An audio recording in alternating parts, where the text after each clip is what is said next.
अकाल मृत्यु वो मरे जो कार करे चंडाल का, काल उसका क्या करे जो भक्त हो महाकाल का। नमस्कार, मैं हूँ पंक्ति आचार्य और आप लोगों के मैं पास फिर एक ऐसी मंत्र लेकर आई हूँ जिसको करने से आप लोगों के घर की सुख शांति और दरिद्रता दोनों सभी बनी रहेगी। तो चलिए मैं आप लोगों की वो स्तुति कर बताऊंगी जिसका नाम है शिव रुद्राष्टक स्तुति, और आप लोगों के सामने मैं आज लेकर आई हूँ। और मैं बहुत ही आसान तरीके से पढ़ के आप लोगों को सुनाऊंगी जिसके आपको करने में और सुनने में और पढ़ने भी आसानी होगी। आप जब वीडियो ज़रूर देखिएगा और स्किप मत कीजिएगा। मैं पूरे मंत्र आप लोगों को सरल तरीका से मैं पढ़ के बताऊंगी। उसमें कोई बहुत लोगों को होता है कि संस्कृत पढ़ने में दिक्कत होती है, और मैं उस संस्कृत को तोड़कर मैं आप लोगों के सामने प्रस्तुत करती हूँ। और उम्मीद होगा कि आप लोगों को भी ये समझ में आ जाएगी, क्योंकि बहुत ही आसान तरीक़ा से मैं आप लोगों की पढ़ने वाली हूँ। और पढ़ने से पहले मैं आप लोगों के हाथ जोड़ से रिक्वेस्ट करती हूँ कि आप मेरी वीडियो कहाँ से देख रहे हैं। प्लीज़ एक लाइक और कमेंट ज़रूर कीजिएगा। कमेंट तो मत भूलिएगा, क्योंकि मैं कमेंट करिएगा तभी को पता हमको लगेगा कि आप मेरी वीडियो कहाँ से देख रहे हैं। तो प्लीज़ लाइक और कमेंट ज़रूर कीजिएगा और सब्सक्राइब भी कीजिएगा। तो चलिए मैं आप लोगों को स्तुति करके पढ़ाती हूँ।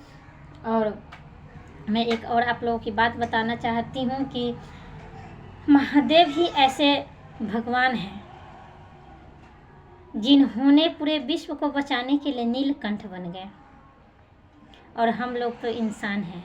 अगर महादेव जी का भक्त बनते हैं तो किसी भगवान या इंसान की किसी की क्षमता नहीं है। अगर आप सही हो ना, किसी की क्षमता नहीं कि आपकी नैया को कोई डगमगा सके।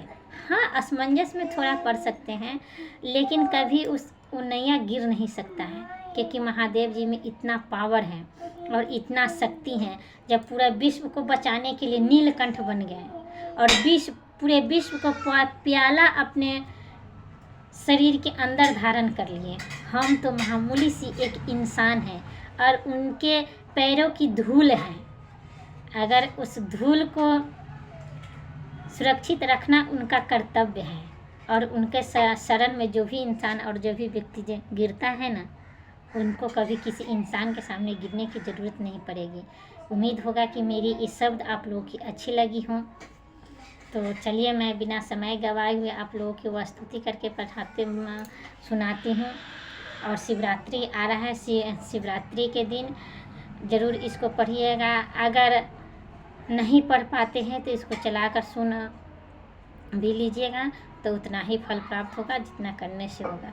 चलिए मैं आप लोगों को पढ़ के सुनाती हूँ। तो स्तुति है।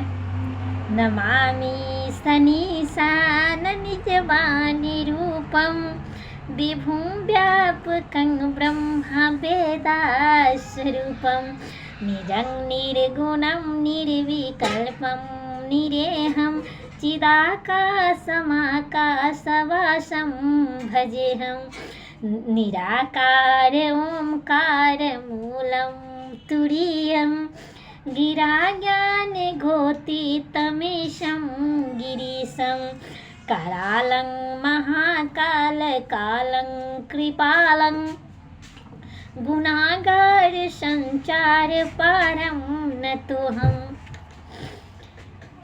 तुराराष्टिशङ्काश गौरी गंभीरं मनोभूतकोटि प्रभारी शरीरं सरमौलीलीलकल्लूनि चारु गंगा लसतले वन्दे तु कंठे भुजंगा तत्सल्युत्कुमण्डल प्रभुनेत्रं विशालं प्रशानन नीलकण्ठं दयालं मृगाधीश चम्बारमुण्डमालं प्रियशङ्करं सर्वनाथं भजामि प्रचण्डं प्रकष्टं प्रलकल्लं परेशम् अखण्डम् अजं भानुकोटिप्रकाशं त्रलयशूलनिर्मूलशूलपाणिं भजेऽहं भवानीपतितं काव्यं गम्यं कलातीत कल्याण कल्पान्तकारी सदा सच्चिदानंद दाता पुरारी चिदाचंद संदेह मुहापहारी प्रसीद प्रसीद प्रभु मन्मथारी न दाया बहुमानाथं पदा रविन्दं भजन्तीं ते लोके परे वा नारायणं न यादाव सुख शान्ति संतापं नाशं प्रसीद प्रभु सर्वभूताधिवासं न जानामि योगे जपैव नैव पूजा न तोऽहं सदा सर्वदा सम्भूतुर्यं जरा जन्म दुःखोत्त्यय पैमाने प्रभो पाहि अपनाय मे शम्भु नमामि शम्भु नमामि शम्भु नमामि शम्भु नमामि शम्भु नमामि शम्भु।